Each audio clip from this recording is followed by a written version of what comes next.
Representative form of democracy में 8,999 में कितने मुसलमान कामयाब हुए?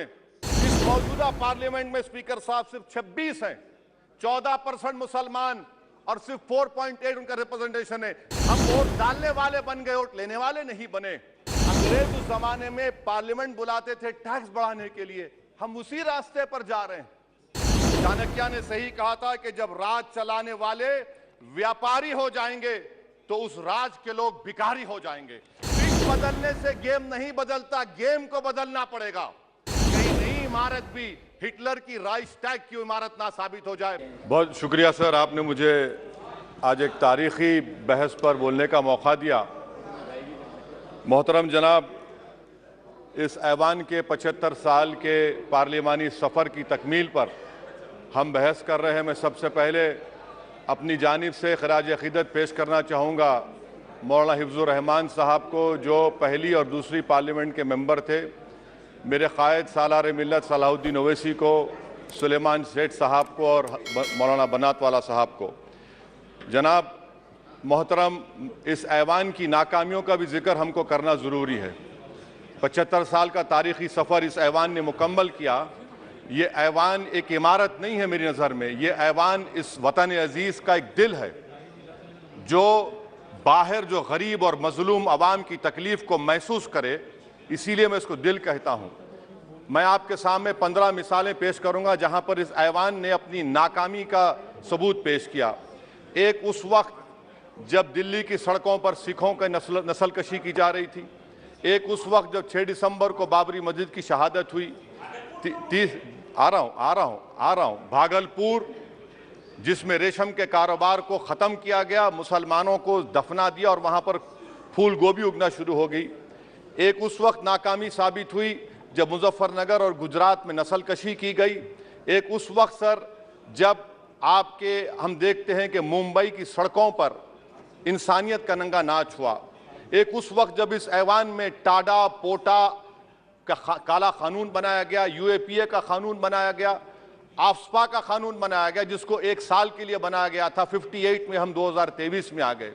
एक उस वक्त नाकामी साबित हुई जनाब, जब हम देख रहे हैं कि आज ये जो दिल है, भारत का दिल है, हिंदुस्तान का, इंडिया का दिल है, आज गरीबों में, मजलूमों में, मुसलमानों में, कश्मीर की आवाम में, दलितों में, आदिवासियों में इस ऐवान की मोहब्बत और एतमाद ख़त्म हो रहा है, कम हो रहा है। इसीलिए जनता सड़कों पर आकर एहतजाज कर रही है, क्योंकि उनको लग रहा है कि ये इमारत बन चुकी है, हमारा दिल नहीं है। चाहे CAA का प्रोटेस्ट हो, चाहे किसानों का प्रोटेस्ट हो, चाहे शेड्यूल कास्ट के रिजर्वेशन का मसला हो। इसीलिए मैं आपके जरिए हम तमाम को मुतनब्बे करना चाह रहा हूं कि अगर हम रोडों पर इंसाफ करना जनता को अलाउ करेंगे, इस ऐवान को दिल नहीं रखेंगे, तो याद रखिए ये हमारी पार्लियामानी जमहूरियत के लिए बड़ा नुकसानदेह साबित होगा।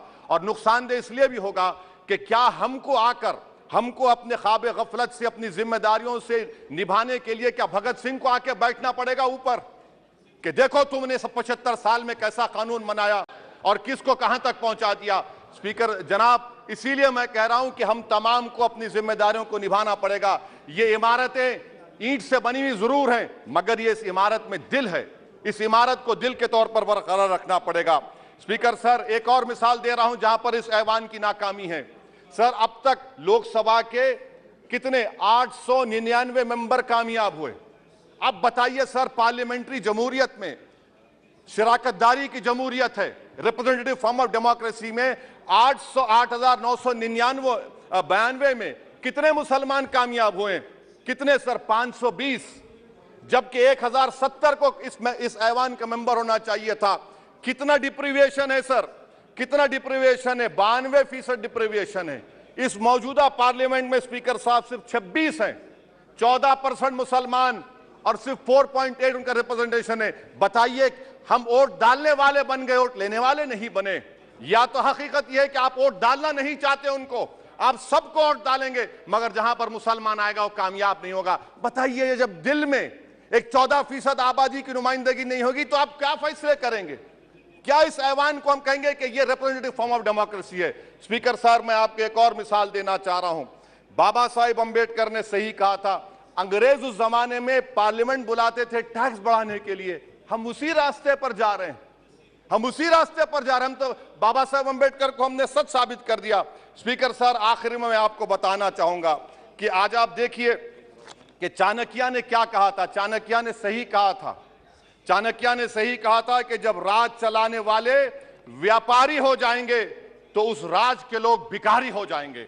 आज ये वक्त आ चुका है सर, आज ये वक्त आ चुका है कि क्या first pass the post system इस देश के लिए सही है या फिर हम प्रोपोर्शनल फॉर्म ऑफ रिप्रेजेंटेशन को फॉलो करेंगे।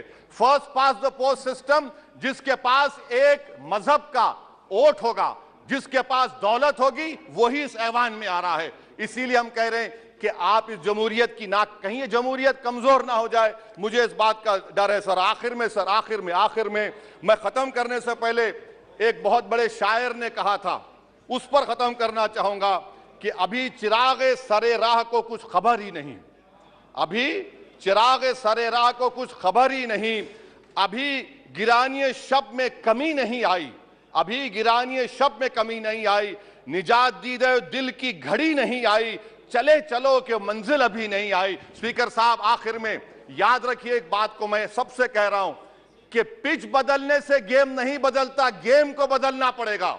आप पिच बदल रहे हैं, वरना याद रखिए जब तक हम अपने जमहूरी उसूलों पर, रूल ऑफ लॉ पर, संविधान पर अटूट अमल नहीं करेंगे, वरना याद रखिए कहीं नई इमारत भी हिटलर की राइक्सटैग की इमारत ना साबित हो जाए। बहुत बहुत शुक्रिया सर।